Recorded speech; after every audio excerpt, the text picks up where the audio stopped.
Feel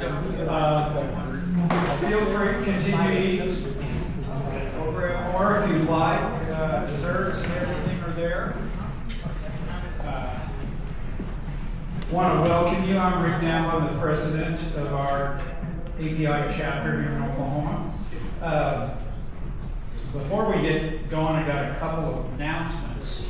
First of all, we had a great golf tournament last month, and I want to make sure and go ahead and thank all of the sponsors that helped us do this, which I know I say this pretty much every meeting, but all the money that we raise from that goes to our scholarship program. And we had last year a great scholarship. We were able to give away almost $10,000 in scholarships. But let me go through the list here, and excuse me if I'm pronouncing some of these wrong. The first one I have is CamRig, then JCam, we had AES, and HES, we had Panhandle, we had Faro Energy Services, we had Flowtech, Through Tubing, Kenai Drilling, Total Directional, Champion X, Emmaus Energy, Cold Bore. And if I missed anybody, let me know here. Did I miss anyone that's here? I think we got them all, but I want to thank all of them. Also, there's just one industry meeting left that we know of before the end of the year. It's the December 9th Zoolites, and it's through the Industry Collective, of which we are a part of. So if you have any questions, look it up or get with Aaron or Scott or any of us. They can tell you about that.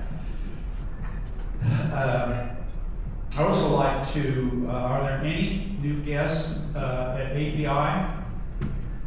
We'd like to, raise your hand if you're new to us. Thank you, the one person.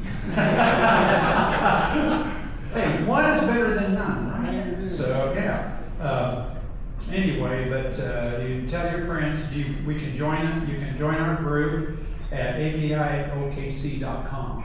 So, and if you have any questions, ask any of us. Matt's running around. We have a bunch of our board members here. So, let's get going. I'd like to introduce Justin Allison with Through Tubing Solutions, as you can see. He is their drilling and completions engineer. He's a 2005 graduate from the undefeated Texas A&M Aggies, of which we talked. So he's been with them 16 years and is the guy that's really in charge of new technologies for TTS. So please help me welcome Justin.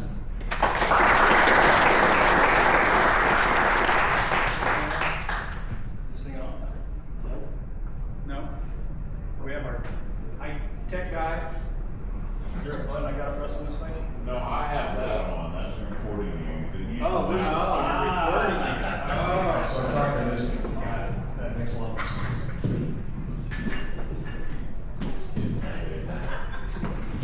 It's been on the whole time. Perfect. So,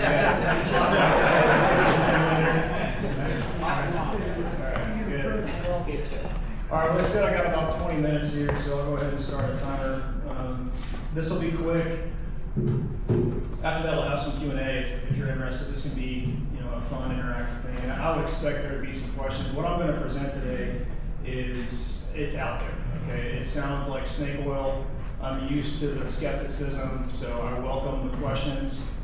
If there's something that I can't answer, or if I don't know, I'll be very candid about it. There's a lot of stuff I don't understand about this, but we've been running the system enough now to know that it does work extraordinarily well.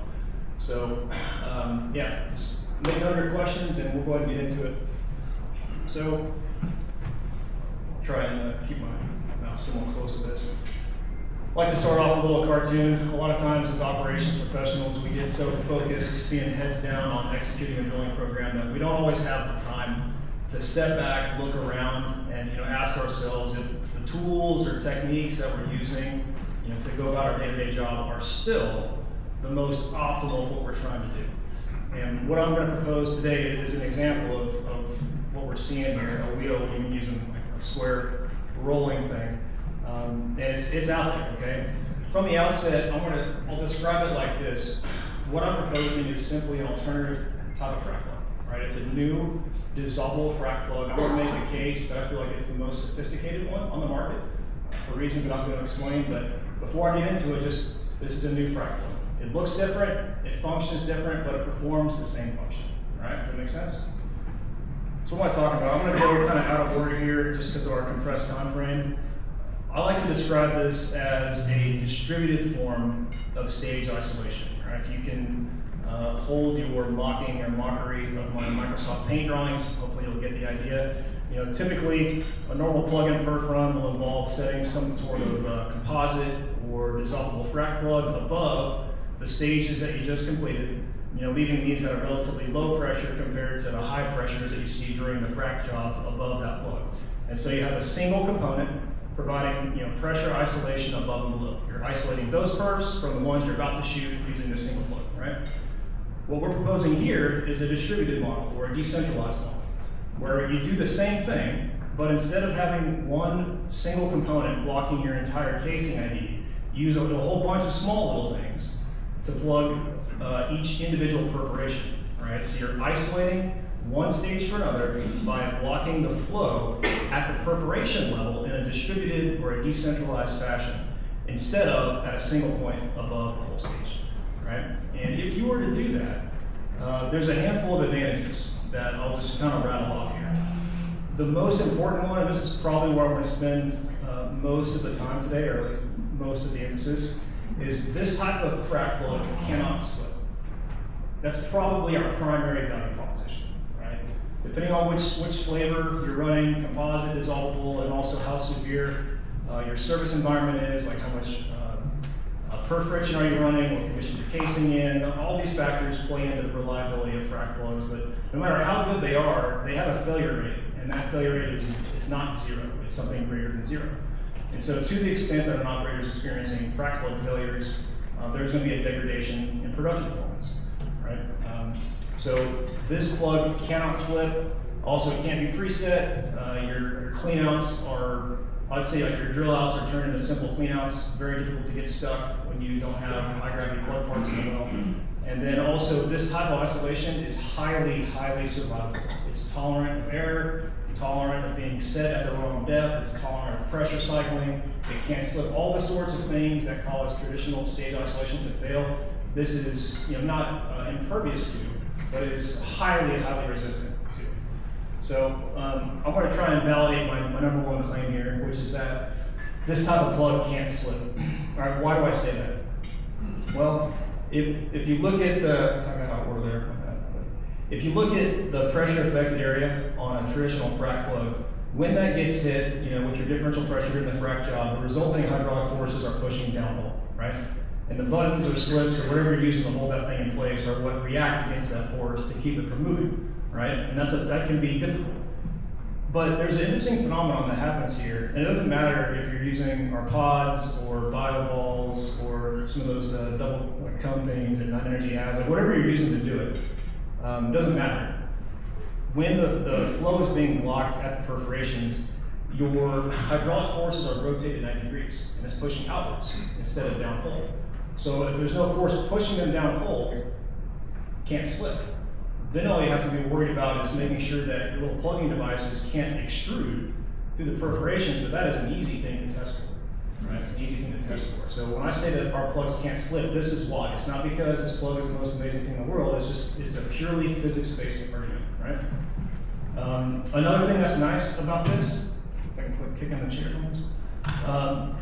when you run this, the procedure, which I can go through in a minute in more detail, it's almost identical to setting a traditional frac plug. You think of your waterline string, you've got your rope socket, CCL, weight bars all down on top of your string, gun, firing head, and then you would normally have your setting tool and frac plug. You take off your setting tool and frac plug, you run this thing in this place. Everything else is identical. pick up, you pump all the way down, pick up to your plug setting depth, fire your igniter, just like you would to set a frac plug. The only difference is, right before you pull the trigger on the igniter, you just bring your pumps up to some small rate, 10, 15 barrels a minute, usually depending on your stage length. Then you fire your igniter, and that begins to deploy pods, which leave our little pod carrying tool, carries a payload of pods, and it sprinkles them out over about a 55-second period, which is enough time for those pods to go down, in the worst case scenario, to the very bottom perforation, and then begin to plug backwards towards the heel. Now, as that process is nearing completion, once you have 3, 4, 5 holes left, at those low flow rates, or I should say even at those low flow rates, you'll start to see your pump pressure come up. All right, it starts slowly at first, and then it starts to hockey stick straight up. And we've learned, we've got some fun stories on this, we've learned it's not necessarily a great idea to completely pressure out your well every single time and perforate when you're massively overbalanced. So usually what we do is we target about 1,000 PSI pressure increase, ballpark, 500,000, somewhere in that range. What you're looking for is direct empirical confirmation of a successful plug set. Why that's valuable is, number one, you're getting a good look at your isolation before each stage starts. But also, if you think about it, something that no other plug on the market can do is, can't talk right now. You're also getting a look at every prior plug that's been set, because you're pressuring up the entire wellbore in parallel. Right? If you look gun barrel view down the wellbore, there's no solid plugs in the way. So this is compelling evidence on stage 1 of good isolation, but on stage 50, it's overwhelming, right? You run a perforation calculation on that at 10 barrels a minute. Depending on your hole size, you can kind of make some assumptions on hole size and CD and all those things, but it's going to take somewhere between all but 2 or all but 5 holes plugged to generate 1,000 psi pressure increase. So you get direct confirmation, not an indirect look like CCL jiggling or a little bit of line tension loss when setting tool strokes. It's direct confirmation of successful plug set, both before and after every stage. So this is a pump down chart from one of our early wells that we did. This is when you're running in a hole, you stop at kickoff point, time your marker joint, start running in, pumps come on slowly. Right here, your steady state pumping down. This is stage 48 of a 50-stage well. So we're pretty close to the hill. So a short pump down time, they stop, pick up, get to their plug setting depth, fire their igniter as the pumps come online, wait a little bit, usually 30 seconds or so, then your pressure starts increasing really quickly, and we typically cut it off about 1,000 pounds, shut down, bang, bang, bang, bang, bang, shoot all your guns, pull out a hole. If I were to overlay 2 stages from that same well that I just kind of grabbed at random, I think I got 48 and 31 here, you see the same characteristic behavior. If I do 3, same deal, there's 4. Here's about half of that well. It's about as much as I felt like I could reasonably throw on one slide. And I realize this is really difficult to pick out any one of these, but if you'll look, you'll just kind of see the same characteristic behavior on every one of these curves, right? Some stages are out of zone. They have higher frac gradients than others. Most of them are clustered around 4,000 PSI as well, pump down pressure, but generally speaking, you see the same characteristic shape every single time. If you were to look at a job log, this is something, an internal document we have, we keep a running total of every stage, how long it took to pump on it, what our rate was, starting ending pressure, the delta, so on and so forth. And this is generally what you're looking for to see. Something else I'll mention is that this type of isolation is internally redundant. It's self-healing, right? Where if you had, for whatever reason, you had to flow back, or I don't know, you had a manufacturing defect on the one pod, it didn't seal correctly, you've got many more right behind it that can take its place. Or if you had, let's say, some teardrop shaped erosion at the heel, which many of you guys may have seen in EV or dark vision studies, and you don't have 100.00% of the flow blocked off there for whatever reason.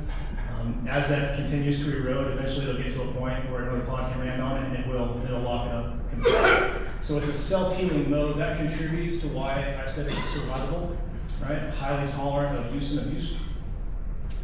Obviously the drill out's much faster and easier. I mentioned it's not affected by pressure cycling.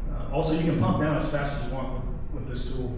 Because there's no elastomers or set screws or shear rings or any of that stuff on the outside of the tool, there's no concern about how fast your fluid is bypassing it. So you can pump down as fast as you want. Also, the degradation, I'll mention this, compared to traditional frac plugs, like let's say the bimetallic alloys that we see a lot in the dissolvable world, you know, those are generally dissolving as a function of both temperature and salinity, which having two variables at play there significantly complicates the prediction of degradation time. You know, something as simple as like your water transfer pump from this frac pond went down on you, and now all of your fluids come from over here, and now your salinity went from X to 3X. Right there, your degradation calculations are done, independent of whatever your cool down effect is in the well. It really complicates matters quite a bit. These degrade simply with temperature and time. It makes it very easy to predict their degradation. Let me go back to show you kind of what the tool looks like. I'm going to show you some videos so you can understand what I'm talking about. So that's what the tool looks like. Our Gen 1 tool, which is going to be replaced by our Gen 2 tool probably in the next 3 to 6 months. It's about 7 feet 4 inches long. Looks like that. I guess I'll tell you, pods go in that tube right here.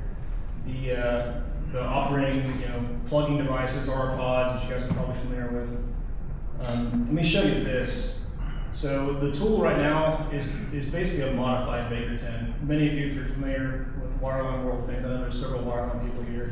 Your power charge goes in here. This component and this component we actually buy straight from Baker, right off their Baker 10, Baker 10 setting tool product line. So these are familiar. Bleeder sub. Oil goes in this chamber. When the power charge lights off, pushes that piston down through a custom engineered metering cartridge that we use. It's a pressure compensated hydraulic flow control device, and that is the heart of the tool.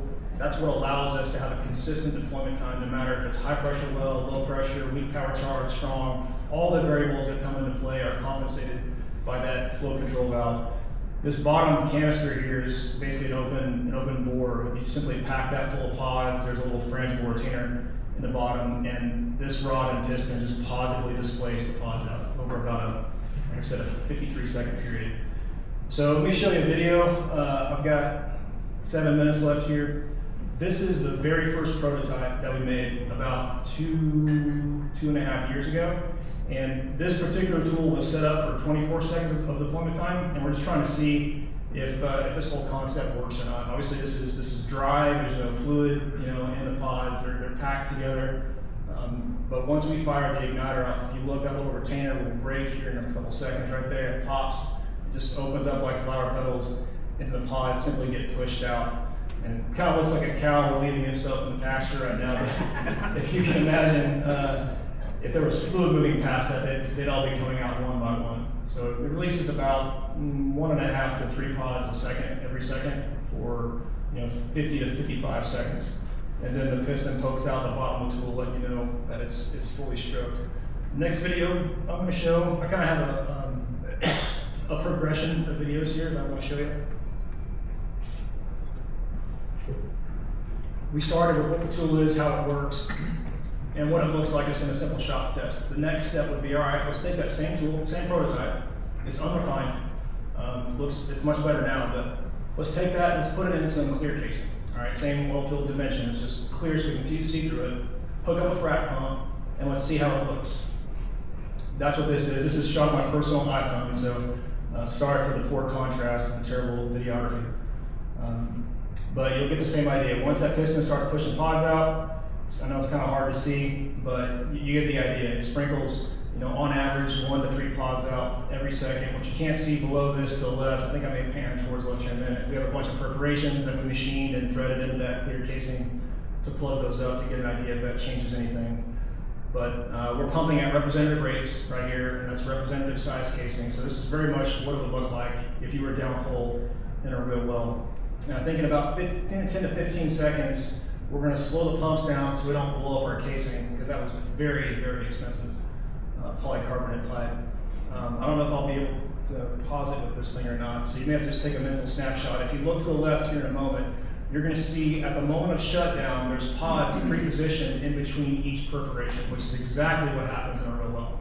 That's one of the reasons why I say this is internally redundant and self-healing, is in the event there was a problem and perforation was no longer isolated, you got many more within a couple feet, like some tiny infinitesimally small fraction of a barrel that are, sorry, use your imagination. Right. Ready, willing, and able to plug that hole. Let me fast forward, let's step it up, have a little more fun here.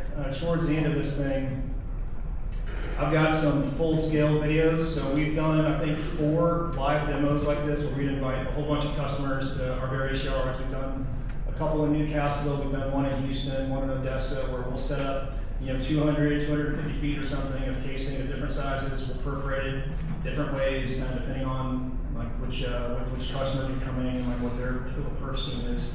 Bring out an actual wireline truck, a really nice brand new Quintiplex frac pump, like the whole thing fully to scale. The only thing that is not to scale here is the hydrostatic pressure, which is the one thing that doesn't actually matter in this case. And we'll pump it. I think we're at 9 barrels a minute on this one. This is, what does it say there? 10 clusters, 3 shots per foot. Oh yeah, and I set the kickouts on the pump at 5,000 PSI. All right, so you'll see what happens here. In this demo, the pump and the wireline truck are on screen right. So we're pumping from right to left. And interestingly, because these are single phase perforations, which we learned to do so we don't get everyone soaking wet, that completely inverts the pod seating preference. There's some interesting physics that goes on there with the inline perforation effect, but it generally seats from right to left in that case. And right about now is when you would see your pressure start to climb up. And then by the time the pods get to the very bottom of the casing, which takes a while, it hits, and that pressure killed the pumps at 5,000, and before the flywheel on that pump got slowed down, the pressure blew through 7,400 on that test. And we did this 24, 28 times on this day. So I have every video on my phone if you want to see it, or we can set up one live for you. So I've shown you what the tool looks like on surface in the shop. I've showed you what it looks like in clear casing. We've stepped up to what it would look like in a real well done more at scale. The last video in my hierarchy here is, this is an actual run on a real well that again I shot at whatever that says, I think 6:12 in the morning, again on my iPhone. From a well just outside El Reno. This is deep Woodford, big boy oil and gas country, high pressure. Let's see, it was 5.5 20-pound, 203 foot stage length, 12 clusters, 3 shots a foot, and I think our recommended deployment rate was about 13 barrels a minute, which you'll see right here. So just keep your eyes on the rate, and more importantly, the pressure. This was the very first like full-scale field trial that we did, and the customer really wanted to see like what the system was capable of. And so they wanted to not quite pressure out, but just get just shy of tripping their kickouts. They had a 10K tree on this, so their kickouts were staggered starting at I think 92 or 9300. And again, while this is fun from sort of a whole engineer perspective, not a great idea to pressure up on it this much, but I'll hit play. You can't really hear the audio. If I shut up, you'll hear the pump operator on the radio, like going through what he's seeing. But we're already seeing the pressure start to come up. Usually it takes about 20 seconds for the pods to begin to deploy, and the pressure comes up slowly at first, and then very quickly towards the end. I will say that the closer you are to the heel, the more capacitance the well has, and so that makes it take a little bit longer to build. The slope of that pressure curve is a little bit flatter than it would be if you're on stage 1, but still, you can see the shape of it on this red curve right here, how that's just going, basically straight up right now. So right about now, I start like elbowing the pump operator, like, hey, shut down, shut down, shut down, and he wasn't hearing. And finally, like, shut down. And so I think he kills it right about now, and it goes offline, offline, offline. So I've got a lot of stuff I can show you here. I guess I'll just tell you, we've done. I think I have a slide on here that is badly out of date. It's right before these videos, actually. Yeah, I think this says 1,308 stages. This is a couple months old. I can tell you right now we're doing about 200 stages a week. So we've done wells in every basin, every major basin I would say, except for the Williston.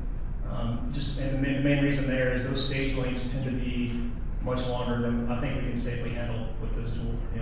We have operators like Hess that do 400, 500 foot stages, and I'd say that's beyond the reach of this tool. But I mean, Haynesville, Eagleford, DJ, Permian, San Juan, up in Marcellus, Utica, all over Oklahoma. Big companies, small companies. I guess one notable thing, we actually were going to present this last Tuesday at the Near Wellbore Symposium, but they had a family conflict come up, couldn't do this. So we're going to save this for another SV presentation. But we did a 90-stage Haynesville well for BPX last December that had an over torque collar at the heel, and so running XR plugs was not really a great option for them. So they gave us a shot, even though we'd only had this tool released for like 3 months, and found out about 2 months ago that we had set an all-time production record for BPX in the Haynesville. That one well is making enough gas to power the entire states of Vermont and New Hampshire combined. And there's 0 plugs. It took us 36 days. So we've done, other work. Powder River Basin, this is for an operator up there that feels like they're seeing a 7 to 11% production uplift using this technology. And again, it's not because this will make you a better well. It's just to the extent that you're having frac plug failures, there's a loss of EUR associated with that. And then if you can run a form of stage isolation, that will allow your completion design to perform at the margins of its potential, then there's some benefit to it, right? So anyway, that's my 20 minutes. I don't know if I did a good job kind of explaining in rapid fire fashion how the tool works, but just think of it as a more sophisticated frac plug that can't slip, can't be preset, is super easy and safe and fast to drill out, is no more expensive than dissolvable frac plug, and I would argue is superior in that respect. So, what you got? Who wants to be the first to call bullshit? Why don't you pressure out? Why don't we? Yeah. It depends on the completion design and how much time they have, but we've learned that you can get differentially stuck if you perforate your massive valves. And if you pressure out, in some reservoirs, when you shut the pumps off, it will bleed off fairly quickly, but sometimes it won't. And if it won't, then you're stuck having to bleed off, a surface like through flowback or something like that. And, we've done that like for EOG. We did a trial for them late this summer, and they had a pretty aggressive completion design with a lot more holes than I would normally want to try and hit. But they wanted us to hit 5,000 PSI and then do a 2-minute static test after that. And we were able to pass that test. I think we held 2,000 PSI for 1 minute, and then after 2 minutes it bled off to 1,000, and then after it bled off to whatever after some minutes after that. I mean, this is meant to be a dynamic seal, right? If you want an API V3 level test, you need some sort of elastomeric seal, right? This is not that. These things are made of fabric, so they're made to degrade. They're made to withstand frac differential pressures and make sure that if you're pumping 90 barrels a minute, that 89.6 barrels are going where they're supposed to. And if you have some cumulative amount of fractions of a barrel that may be seeping through a fabric knot up and down your well, is that enough to affect your completion in any meaningful way? I would argue not. But it is enough to mess up any kind of static pressure test. What about when you said time and temperature? So, your Haynesville, well, Yeah. hot. So, what more, what amount of time are you getting more in the hot holes versus your, That has been one of the biggest surprises of this whole thing. So prior to that job, we were all terrified about their temperature. They were saying that well was 350 bottom hole static, which is way hotter than anything we can handle. And actually, right before we showed up, they were drilling out some of those over torque collars, and they had some tool in the hole, I don't know what it was, but it logged 2 data points of 375.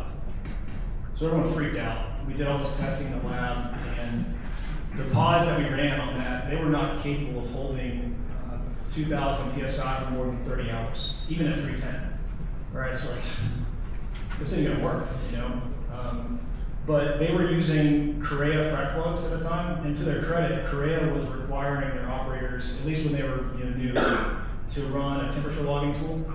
And interestingly, once they got past stage 3, BPX was never seeing more than 125 downhole on any single run. Now granted, this was in April, so their frac pond water was probably in the 60s in central Louisiana. It might be a little bit hotter in the summer, a little bit cooler in the winter, but the short answer to your question is, although there's a wide variance in reservoir temperatures that we see, when you start pumping on it in service, I would say our average temperatures are between 60 and 140 degrees. So we make our margin in that difference. So we need the pods to not degrade at the temperatures they see during the frac, but as soon as you stop pumping and that temperature starts to rebound, they need to degrade at something less than the reservoir temperature. And that's how we can thread that needle. And it actually, I'm sure at some point we're gonna find some operator that's doing a 10 well pad and it takes them 60 days and you might see some degradation of the toe, but we haven't seen that yet. And what ends up happening in practice is when the operator goes to make a clean out, even if you run an undergauge bit or mill, you're removing all of the pods at that time. And then if, for whatever reason, if a few get left behind, as soon as you turn that well on flow back, they're gonna go into solution. Sorry, one more question. Yeah. You guys have any capabilities to deploy anything that could be more permanent, like you said? Yeah. Yeah, our original pods were made of this nylon 6 polypropylene Nomex blend, and they are hell for strong. They're actually the best performing pods that we have, but they are absolutely chemically inert and will not degrade. So usually that's a deal killer for most people, but every now and then we'll run into a situation where somebody wants to permanently isolate, perforations, or we did a blowout, I probably shouldn't say the name, for a large operator that everyone will be familiar with in the Haynesville here last month, and we used exclusively the non-degradable ones for that. Mm-hmm. Yep. What about the paradigm of not cleaning out? Is any operators doing that? I mean, I see that as a potential upside here. Yeah, Coterra wants to do that, and that's kind of the holy grail that a lot of people flirt with. The thing is, we can help you with your plug debris. I can't do anything about your sand, right? So if you are in an area where you're running rod pump or ESP or something like that, where sand is absolutely going to be a factor, then I'd want to if it was my well, I'd want to make sure that all that sand was cleaned out. But on the other hand, if you're in like the Marcellus or the Utica or the Haynesville, and you're going to be making 20-30 million a day and flowing for eternity, does it really matter? Maybe set a sand separator on surface and don't worry about it, and then just save yourself the money. That's one thing you can guarantee. Like, there's no concern with this, like there would be with dissolvable plugs. Like, are they really dissolved? How do I know? Is that why my production's not as good as it should be? Like, no, these are absolutely categorically going to be 100% gone in a very short period of time once that well comes online. What is the product made from? Is it a PLA or? It's a PLA derivative. There's other stuff added to it, and then it goes through a proprietary melt spinning and elongation process to get the right tensile strength. The rate of hydrolysis is influenced by how much the material is amorphous versus crystalline. It's very technical. It's taken a long time to get figured out, but probably the dominant ingredient on several of our flavors is a type of PLA. How many excess pods do you run during perforation? Yeah, that's a great question. So I mentioned this is our Gen 1 tool.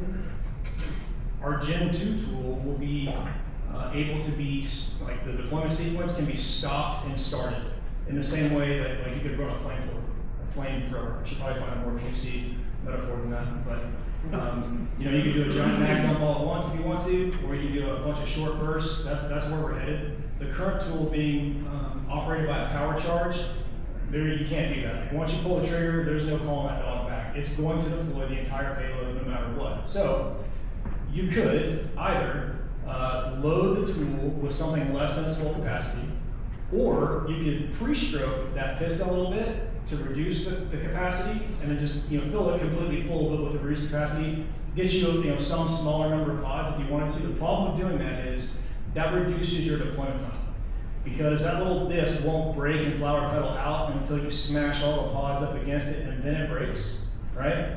And so from that point in time until the plunger goes through the end, that's your total working time. And the amount of time you need is directly proportional to how long your stage is.